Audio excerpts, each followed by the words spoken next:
what's up, everybody? Welcome to Stranger Things Has Happened. I'm your co-host, Don Della Snooch, and here's your host, Kelly. Hi, Lunar Girl. What's happening? Lunar Girl. Not too much. How are you doing? I'm all right for a middle-aged dude. That's good. You went on a cruise last week for a week off. I did. You know what's So- really hard about working 10-hour days? Not being on a cruise? Trying to do that after working 0-hour days. Oh. It's tough.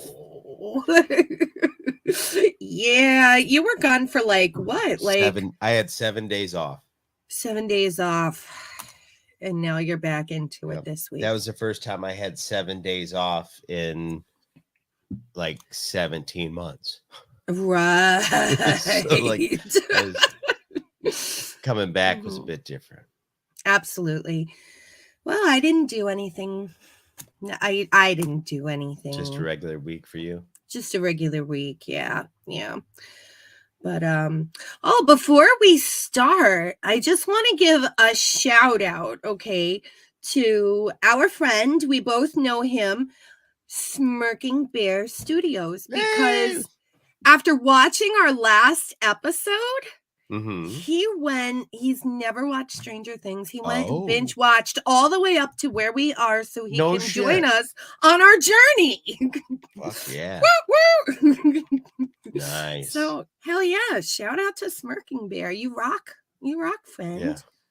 I was gonna say something shitty about him, but then I had reservations. Oh, sorry. That was a real knee slapper. That was rough. That was terrible. That was. Do you see what I got? I saw what you got. You got a little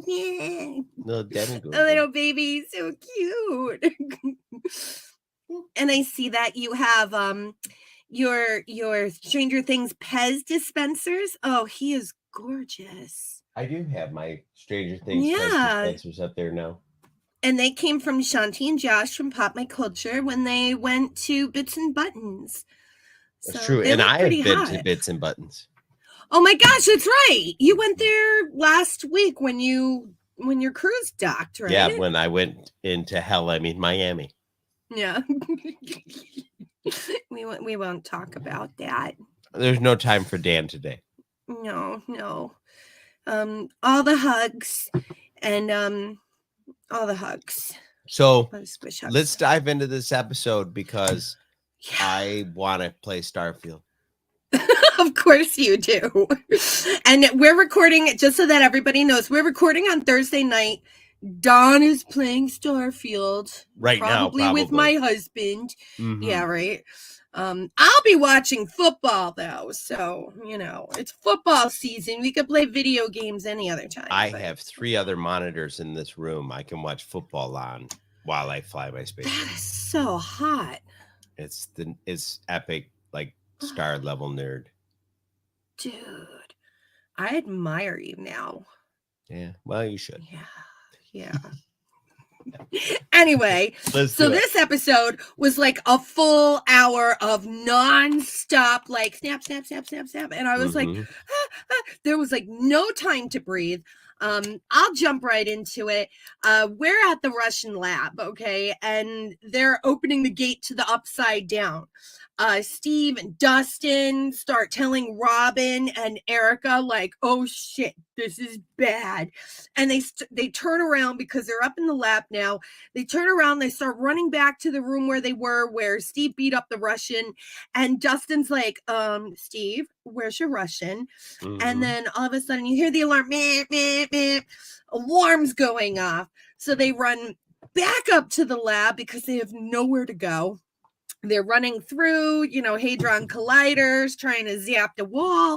They finally get to some room somewhere with nobody in it. And Steve and Robin are barricading the door. And Dustin finds like a vent that he can crawl into. And they're like, go, send help. You're our only help. So Dustin and Erica jump into that vent to go get help. We immediately flash over to the hospital where the lights are flickering. Mm-hmm. Will and the gang are looking around. They're in the waiting room of the hospital. Now, Nancy and Jonathan, last time, Jake Busey turned into a blob Fucking thing, Jake and Busey fucking Jake Busey. Well, holding the now we have like lightsaber this. backwards. Yes, that was Gary Busey. I know. Fucking Gary Busey. Fucking Gary Busey. Piece of shit. So the gang's all looking around, and then like they zoom into the back of Will's neck that starts getting like goosebumps all over it. And I would love to know how they did that. Like, did they go and like tickle him with a feather or something before? I don't know. But he starts getting goosebumps on the back of his neck, and he's like, he's here. And Elle, like, she gets this ferocious look on her face. I bet you that was CGI. It was probably easier to CGI goosebumps. Yeah, why not? Yeah, it's possible. Because he doesn't move. Possible. He doesn't move in the scene. He just goes like this, and then the thing happens. And then you see the goosebumps. Yeah. So all they had to do was edit one frame. That is true. That is true. Anyway, we don't know what's going to happen yet because we immediately switch scenes again, and now we're looking at the evil ooze blob dog monster. Okay, like this dog spider monster, this blobby ew, okay, is screaming at Nancy, and it's like, holy crap. It starts chasing Nancy down the abandoned corridor that's under construction, and Jonathan's like, no, Nancy, and whatever, Jonathan. So like oddly in this moment, I'm thinking to myself, how am I gonna feel if Nancy dies here? Really? And I was kind of all right with it. I didn't think Nancy was going to die, not yet. Well, I didn't think that that's what they were going to do, but I took a minute to consider how I was going to feel about it if she died, and I realized that I don't give a shit. Oh, which I thought was weird. Shit. Probably because Robin's your main thing now. Fucking Robin, bro. Yeah, fucking Robin. I like Robin now. She grew on me. See? But Nancy, okay, she barricades herself in this room. She locks the door and she backs up to the wall. And what does evil blobby spider dog monster do? It goes back into ooze form and it bubbles through the fucking cracks in the door. I'm like, what? I thought that was especially gross. I did not see that coming. I don't know why I didn't see that coming, but I didn't see that coming. And then there's Jonathan. He's like, oh, Nancy. He's completely helpless. We flash over to Will and the gang, and they start running down the corridor, get to the elevator because I guess they have spidey senses on where Nancy and Jonathan might be. I don't know. But they go to the elevator. It seems that Elle did the thing. But I don't remember it happening. That would make sense. I don't remember it happening either, but it would make sense that she did. It might have happened at the end of last episode, and we just have forgotten. Yeah. I think Elle did the thing. It would make sense that she did anyway. I mean, even Will can feel it. So the blob is now in the room. Okay, we're back to the blob, and the blob comes over and flings Nancy against the wall, like just tosses her against the wall like a freaking rag doll. And Nancy falls on the floor. Jonathan's trying to smash the door with an empty canister of oxygen, which is also equally bad. Like, you don't hit those things. I was sitting there the whole time going, you do realize that you are swinging a fucking missile, right? Yeah, exactly. just the weirdest decision making there. Like, I've seen people do that shit with a fire extinguisher. Right. But the amount of pressure in a fire extinguisher versus the amount of pressure in an oxygen tank significantly different. Absolutely. And so he's doing that, trying to get in. The blob pins Nancy to the floor. It's dripping ooze on her face. And it's like, right in her face. It's all gross. And then all of a sudden, Ella's here, okay? Elle force whips that fucker. whips the shit out of it, like bounces a wall and other wall and down to the floor and up to the ceiling. It's and the then, most power we've seen her exert. Hell yeah. And I was like, holy shit, girl, you go. And then she takes it and she throws it out the window. And I'm like, oh. And relative, like previously, like everything she's done that's super exerted her abilities, like kind of wipes her out. And she's like, no, I'm gonna run downstairs. Like, yeah, it doesn't wipe her out anymore. I guess I guess she's getting used to it. Maybe. So this thing goes out the window, down several floors, hits the concrete next to the, emergency room door openings, and it returns to slime form. Jonathan runs over to Nancy, and the gang runs outside. And then they find that the slime blob slithers into the sewer grates, and then down into the sewer, and then through the sewer tunnels. And who's standing there in the fucking sewers? But fucking Billy and Heather. And Billy's like, it's time. And then the opening credits come on. So that was like 10 minutes, though. It's amazing how much they pack into before the opening credits. So that was like fucking amazing. That already got me in the mood for the episode. So credits come on, credits go off. We're at the carnival. Okay, the carnival's setting up. Everything's sunny and happy, and fucking Mayor Cary Elwes, he's there. He's being a douche to a hot dog vendor, like, you stupid shit, go over by the other food vendors. And the hot dog vendor's like, fine, I didn't know. He's kind of a super dick. He is. He's such a douche. And he's wearing his sunglasses because we all know, like, Hopper beat the living shit out of him yesterday. Then we see the Russian Terminator standing there next to the Gravitron. It's time to have a meeting. So the two of them go into the Gravitron, which, don't you think, like, that would be the worst place to go into, because you would hear their voices echoing off the inside of the Gravitron? I don't remember a Gravitron being echoey. I do. All right. Anyway, they're in the Gravitron, and they're meeting about Hopper, and one thing leads to another, and Russian Terminators choking Mayor Cary Elwes and say, you have one day. But we can't forget when they were wrestling, the Gravitron, of course, turned on, right? So they're which like, woo! That was really bizarre. Like, I don't recall the Gravitron even being. Sorry, there's a cord that's making me crazy. I'm trying to fix. Fix it. I don't remember the Gravitron being operated by somebody inside it.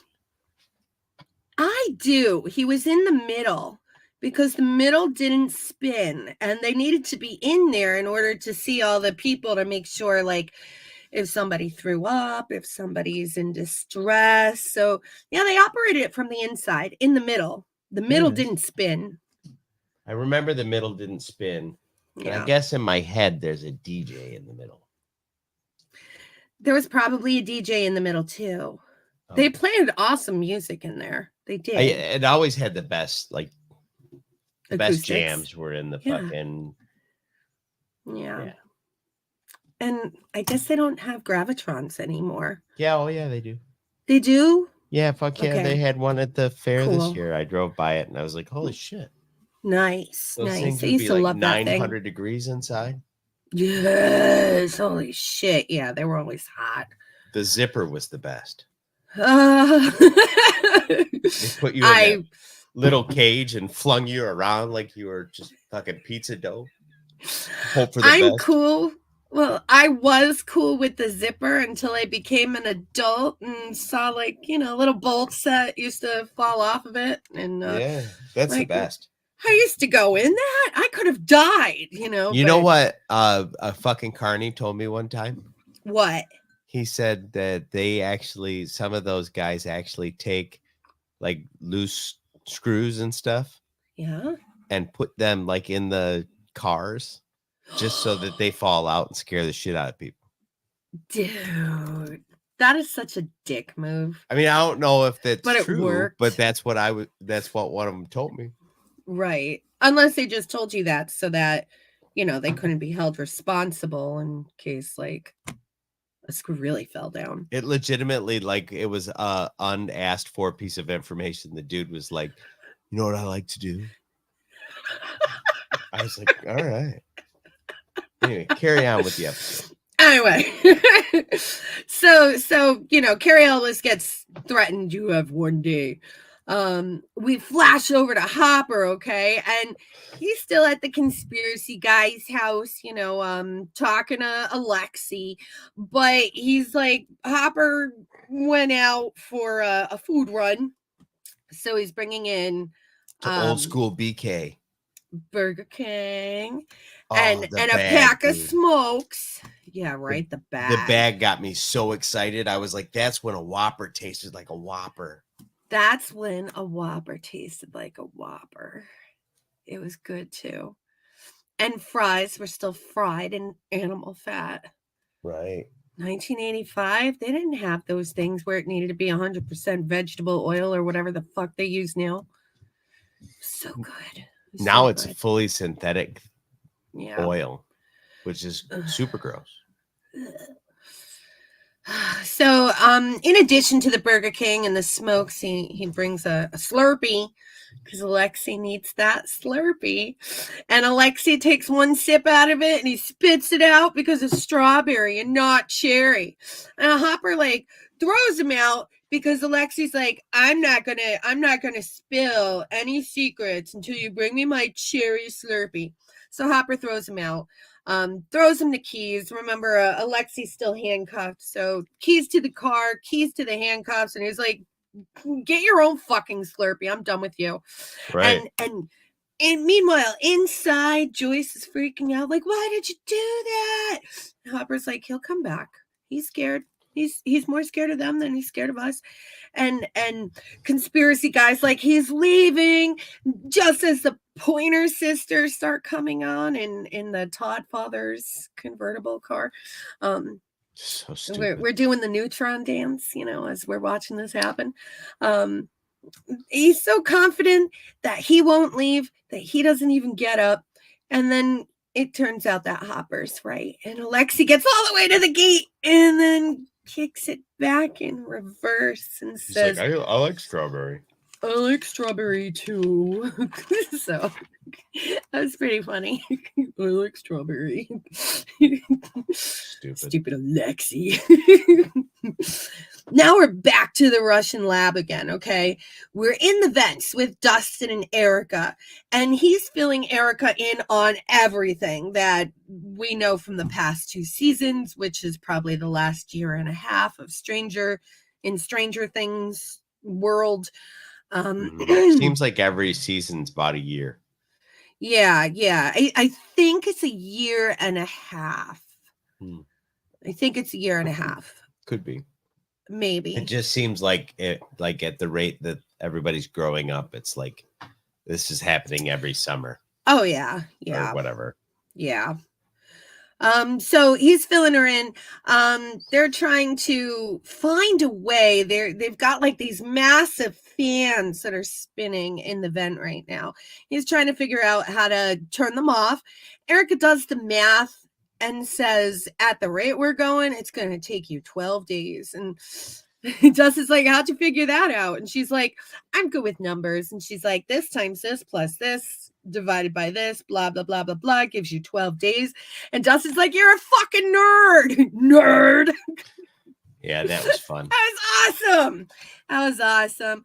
So Erica's always going to be part of the group now. Erica is now part of the game. Erica's now part of the Dungeons and Dragons Lucas game. is going to be so happy about that. Oh, he's going to be pissed. But, and she can't believe that Lucas, did anything. She believes everything else that happened with the Demogorgon and the Demodogs and everything, but she doesn't believe that Lucas was a part of it. Right. And then, Erica's a nerd. So We flash over to Steve getting the shit beat out of him by the Russian officers. They're questioning him. They want to know who hired him. Steve plays dumb and innocent, tells them that he'll give them all free ice cream. We'll just forget this ever happened. You can have free ice cream.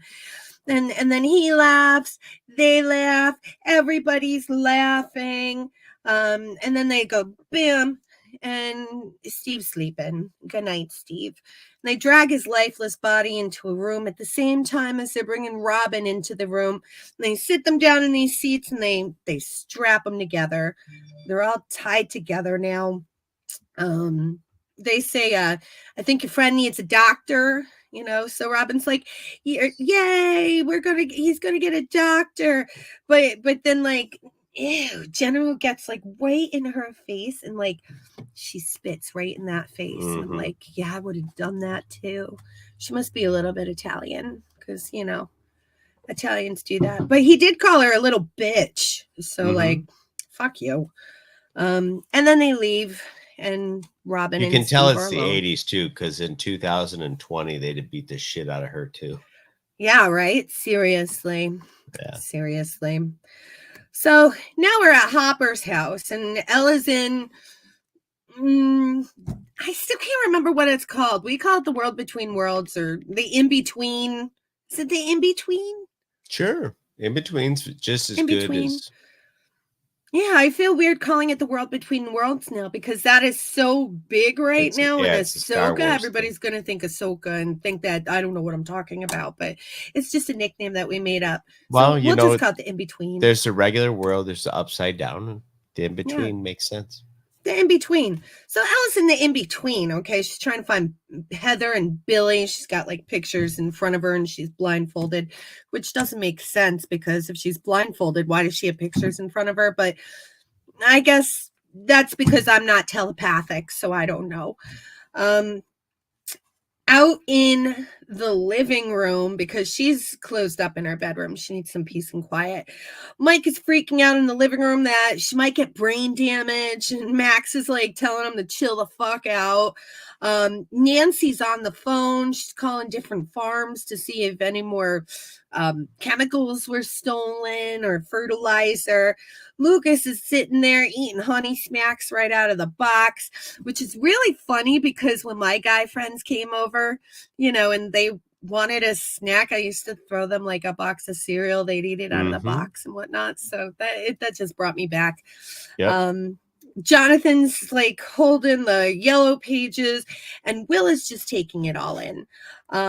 Nancy tries to make sense of why these blobs stopped feeding because all the farms she's going, nobody had any more fertilizer thefts. Right. Will's like, well, maybe they're done eating now and maybe they've turned. And Nancy's like, well, what about the mind flayer? What about the flayed? Why can't Elle find anything? And Max is still bickering with freaking Mike. Max comes in to Nancy. Can you settle an argument for us? Who should decide Elle's limitations? And Mike is like, oh, this is bullshit. As boys would do. And Max is like, you're bullshit. This is why she dumped your ass. Nancy's like, Mike, you got dumped? Like, first time big sister's hearing about it. Max is like, Elle is not yours to control. Mike is saying she's risking her life for no good reason. Nancy now chooses to say Elle is not stupid, okay? She knows her abilities better than any of us. Max is saying Elle saved the world twice, and Mike doesn't trust her. It's like, dude, it's definitely a whole. Right. They're having a whole thing, but then Mike immediately like blurts out where he's coming from, and everybody's like, oh shit. Yes, Mike starts freaking out about spying. She spied on him and the guys, and Lucas is like, you spied on us? But then Mike freaks out and says, but I love her and I can't lose her again. And everybody's like mouths drop open and they're like, what? You love her? Yep. And just then, Elle walks out of the room and is like, what's going on? Nothing. Family discussion. And Elle's like, I found him. So that was cool. That was pretty cool. That I like how that went. You know, it tied up a lot of loose ends with those kids. Right. Very. So quickly. Yes. So now we flash over to Alexei. Okay, Alexei's finally talking, and through translation, we learn that the Hadron Collider is called a key. Okay, what we call the Hadron Collider is a key. It's called the key. And the key is stealing power from the town's transformers. Hopper's like, why our town? They tried to do it in Russia, but shit didn't work. Everything went wrong. The key uses energy to break through, to open a doorway between worlds. Like it breaks through the barrier to open a doorway up. Hopper is hearing this and he's starting to have flashbacks. Alexei goes on to say that the key was only half of the equation. What they learned was location was the other half of the equation, and the door is opening. It's not completely open, but now it's opening. Right. Joyce totally freaks out. She turns Mama Bear. Okay. She wants to call the kids. Alexei wants to watch Looney Tunes. Hopper starts looking for whiskey, and the conspiracy guy gives him a bottle of vodka. So they have a few shots of vodka. And then Hopper's like, wait a minute, is there a way to turn the key off? And Alexei says, well, he can't turn it off because he's compromised. He's exposed. They all know that he's with the enemy now. Hopper's like, I will get you there. Alexei laughs in his face. Calls him Rambo. He calls him Fat Rambo. Hopper's Fat Rambo. That made me crack up. The key is in an underground fortress developed by the smartest minds and guarded by the greatest warriors. Breaking in would be impossible. And then we flash over to Dustin and Erica, who are currently like sneaking around this fortress that they already broke into. They're in a room full of these green canisters, the green goo, all these green canisters and glass cabinets. Dustin finds a golf cart like thing, and then he finds the keys, and Erica finds this like shock weapon that I can only equate to a cattle prod. So she found a weapon though. Right. Oh. We flash over to Steve and Robin. Steve wakes up. Robin's scheming. She found a pair of scissors, but they're going to need to do some chair hops over to it so that they can cut open their tie things. And they fall down. You saw this happening like way before, right? Oh, yeah. Okay. They fall down. They're on the floor, still tied together. And Robin's laughing. Steve thinks that she's crying. He's like, it's going to be okay. And Robin's still laughing. She's like, I just can't believe I'm going to die in a secret Russian house, a secret Russian base with Steve the Hare Harrington. Steve's like, we're going to get out. It's going to be okay.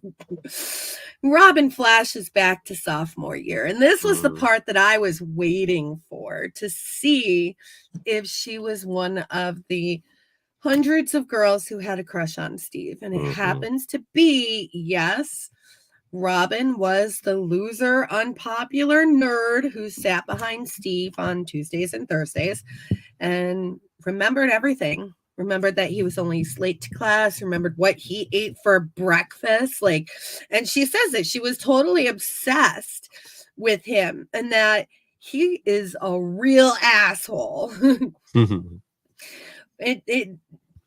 Losers just want to be popular, accepted, and normal.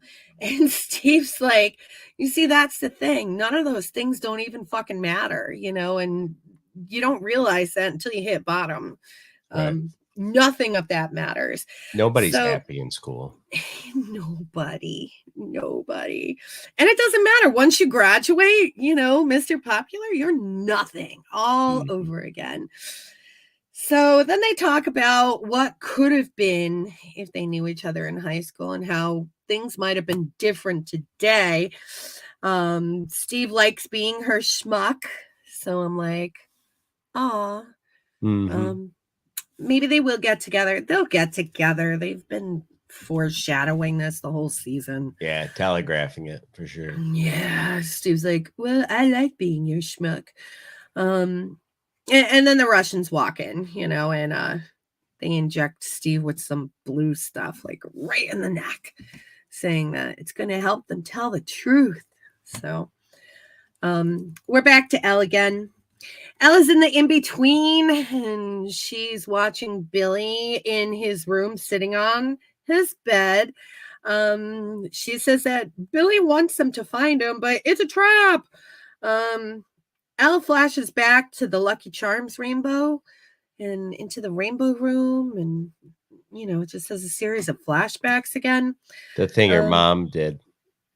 Yes. Yeah, she flashed back to the thing her mom kept chanting. Yeah.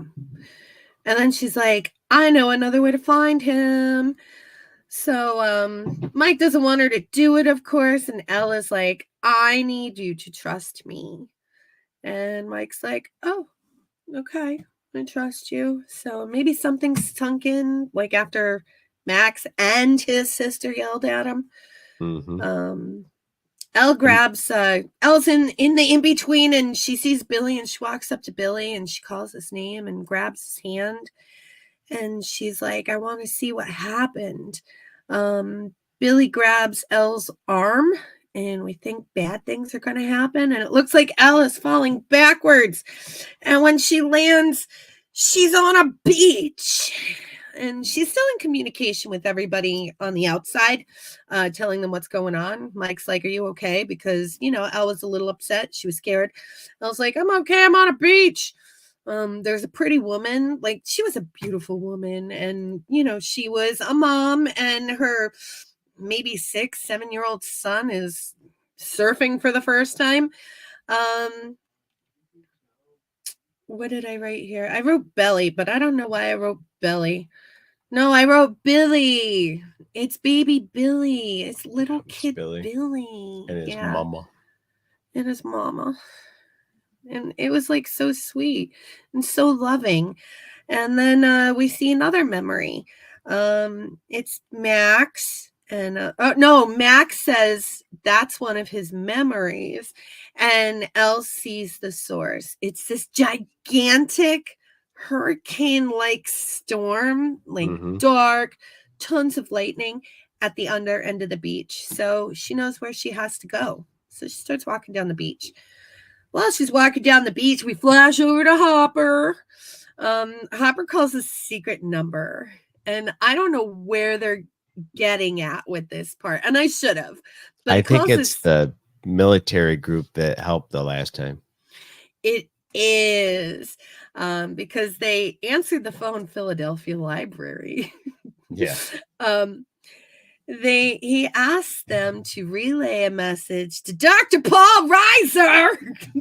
Is that who it is? Dr. Paul Reiser they're talking about? Yes, Dr. Paul Reiser, aka Dr. Sam Owens.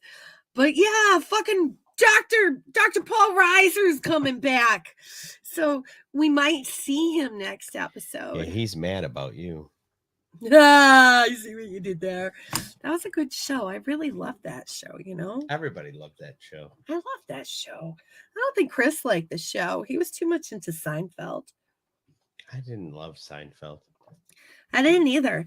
I didn't even watch Seinfeld until I started dating him. So I didn't even watch Seinfeld until like 1997. I thought that New Yorkers were required to love that show.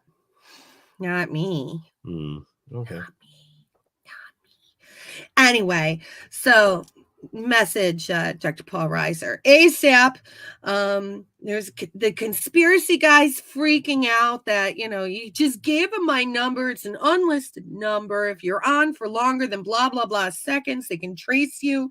And Hopper's like, I want them to trace me. And this guy is just having like massive panic attack that, oh my gosh, feds are going to know where he is now.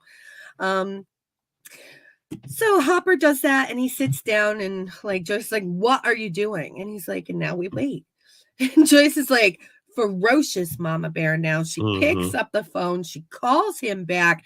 She reams that poor guy a new asshole and tells him, you don't understand how urgent this is, blah, blah, blah. You get off your ass and you go tell him now. Right. It's funny to me that in that scene, it really shows a female misunderstanding of how men function. Yeah. Like she legitimately is like, how are you not? How are you so calm? He's like, I'm not calm. Told you I'm calm. He's just sitting down smoking a cigarette. He's like, on the inside, he's absolutely disintegrating. And she's like, you piece of shit. He's like, I'm dying. What are you talking about? And you see, you probably understand Hopper, but I definitely understand where Joyce is coming from. Her kids are out there. Yeah. Yeah, Hopper's just sitting there going, well, I did everything I can do. Now I have to breathe and wait. And Joyce is like, oh, no, this is not how we're doing this. She goes in, she wakes up Alexei, says that they're going to go back to Hawkins. Like, get up, time to get in the car. But we don't see that happen yet. We see Robin and Steve are like high off their fucking asses, okay? I forget what that shit's called that they gave them. It's like aluminum citrate or something.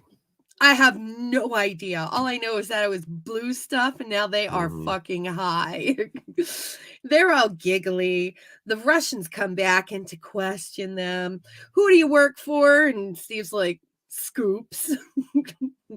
The doctor that came in starts to get a tool and he goes to yank off Steve's fingernail. And like, I honestly, I hit pause and I screamed because I can't watch fingernails get yanked off. But luckily that didn't happen. But I didn't know this at the time.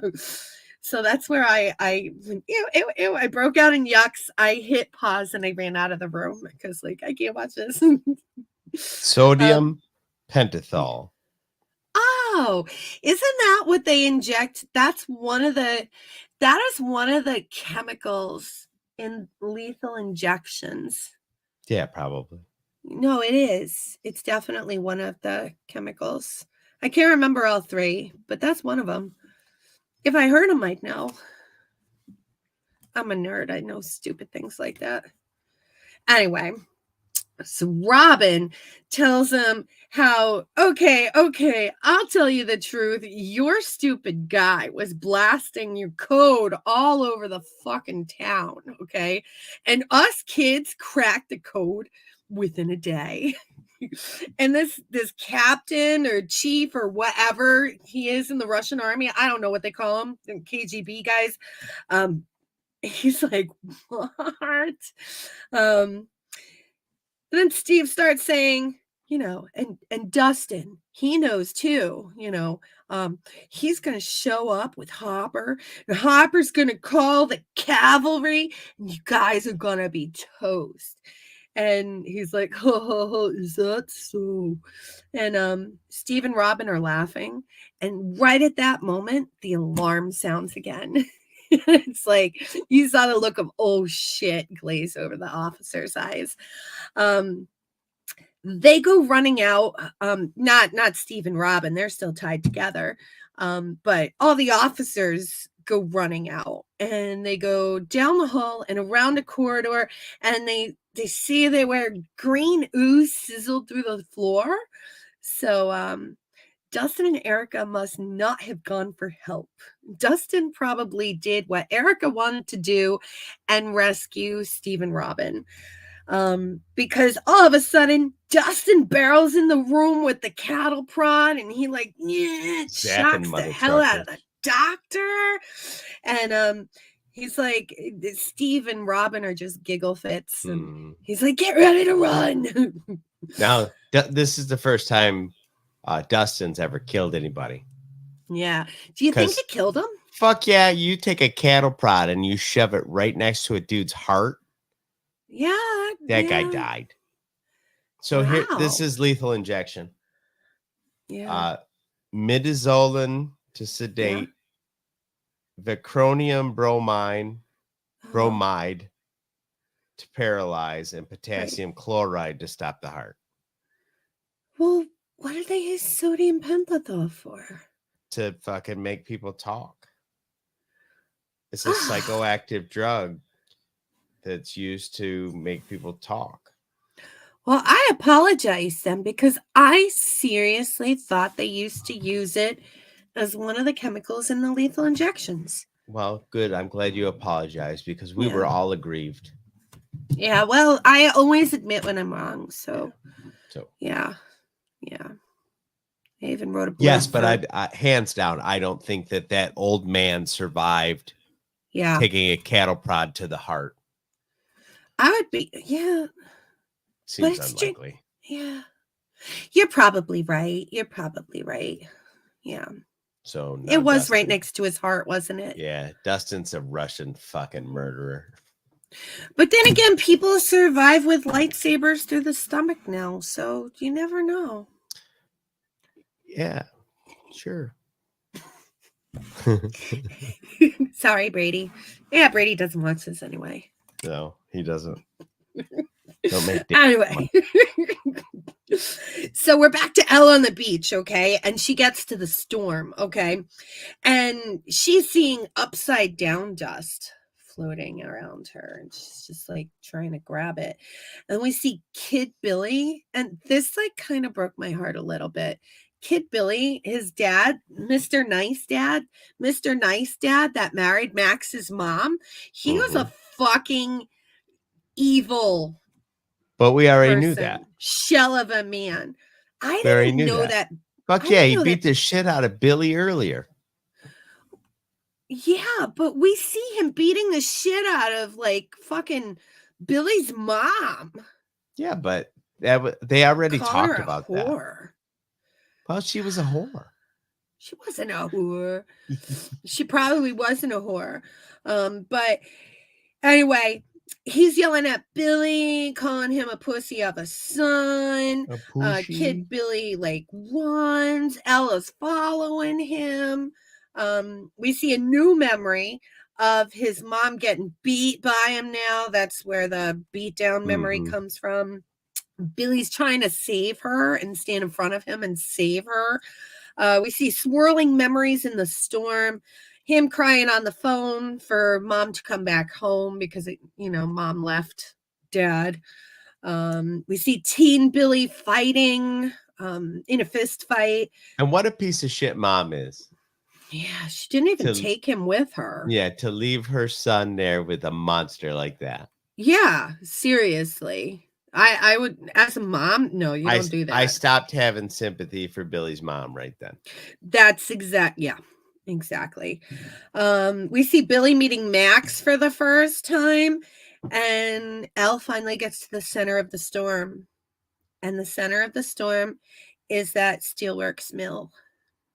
And Elle tells the gang that she found it. But the gang ain't there. No, the gang is there. This part, the gang is there. She still has the blindfold on. And Jonathan runs and sign of the times. When you say the name of a business, you run and you grab the yellow pages to look up the address, kids. Okay. This is what we had in 1985. The yellow pages. It was Google. Yeah, there was no Google. There was no Google. There was no MapQuest. There was no like iPhone maps. There was no Series. You grab the yellow pages. Mike is like, Elle, we got it. Get out. So Elle is like gonna get out, and she falls upwards, and she comes to, but nobody's there. She thinks she's out of the in-between, but she's still in there. And she can't get out at the moment because Billy's there. And Billy's like, now I see you. Mm-hmm. Now we can all see you. And Elle knew that she done fucked up. Mm-hmm. Flashing back and forth between the carnival where the mind flayed, they all start one by one dropping what they're doing, and they start walking in a zombie-like manner because like they're fucking activated now. They're all fucking activated. Billy is like, huh? I am goo. I am goo. I think I wrote that at the bottom here. But Billy's like, you let us in, and now you have to let us stay. All the flayed are activated. We've been building it for you, Elle. The flayed are going to the steel mill. They're all in single file. And Billy's like, it's time to end it. It's time to end you. And then we end your friends. And then we end everybody. Because it's not really Billy. It's the mind flayer that's talking to Billy at this point. Just in case anybody's like, just to be clear. Did Billy turn into goo? Billy did not turn into goo at this point. I'm wondering. Elle force throws Billy at this point, and she jumps out for reals this time, okay? We see all the flayed go downstairs at the steelworks, and this is like happening simultaneously, and the mind flayers there, okay? That big dark creature that we've been seeing behind the lightning and the shadows is down in the basement now.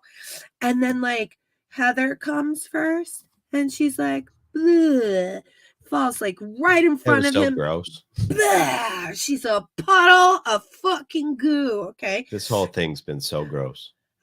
It reminded me of something like half horror and half Pink Floyd. And then the next one comes like mom's right behind her and like, bleh, mash, floor, goo everywhere. And every time there's like a giant puddle of goo that these people fall to the floor and become goo, it just gets sucked right up into the mind flayers like spider-like legs. Mm-hmm. And then he absorbs them all. And then he is like one giant mammoth mind flayer.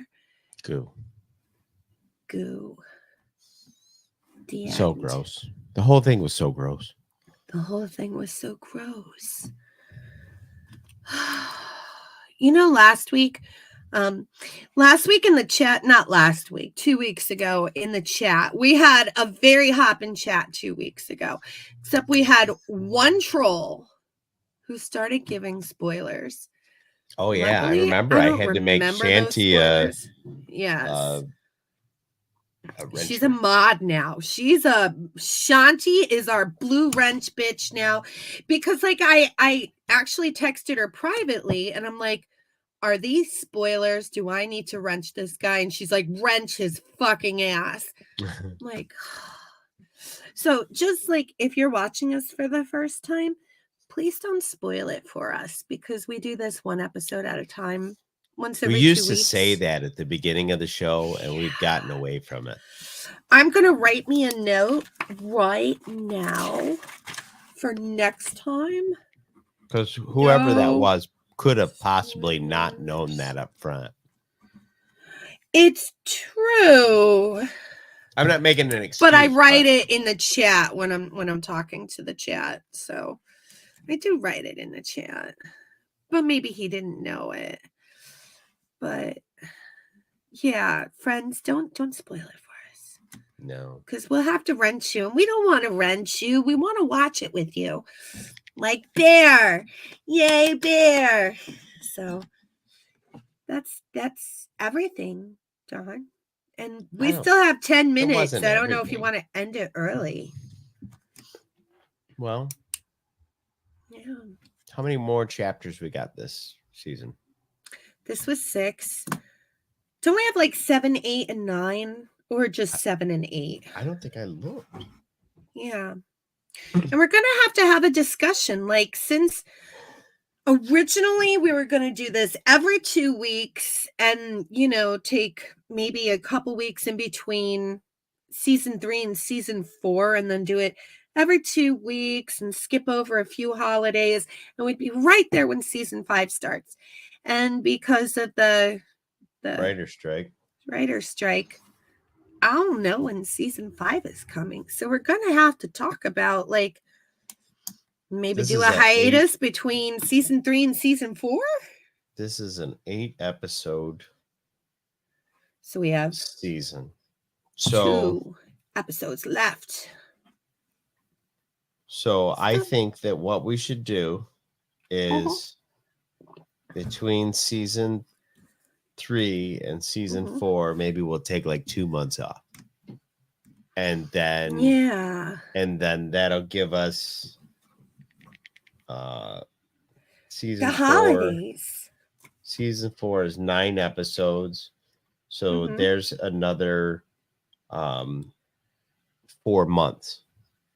So that puts us out 6 months plus the holiday break. That sounds great. So if nothing comes up between now and then, our season 3 finale should be on Saturday, October the 14th. And then we'll take off until January. And if at the end of our 2 months, our 2-month break there, if they haven't settled the writer's strike, then we'll go to once a month. That sounds great, because I don't want to finish season 4. Like, this is like me talking and then now. wait a year. And then wait a year to resume this show. Right. So we'll try and space it out so we can fill the gap a little bit. Fill the gap. Yeah. And anybody who's new, this was all Don's idea. Yeah, but Kelly made it a thing. I guest starred on the first episode, and Don's like, why don't you come on board? Then it became her thing because she fucking lived it. She embodied. I embodied it. She mind flayed it. I mind flayed it. That's a good one. Alrighty, friends. Well, thank you for joining us tonight. Yeah. You guys get off early tonight. Yeah. Have fun. I'll see you in the chats. Yeah. Bye. See ya. Bye.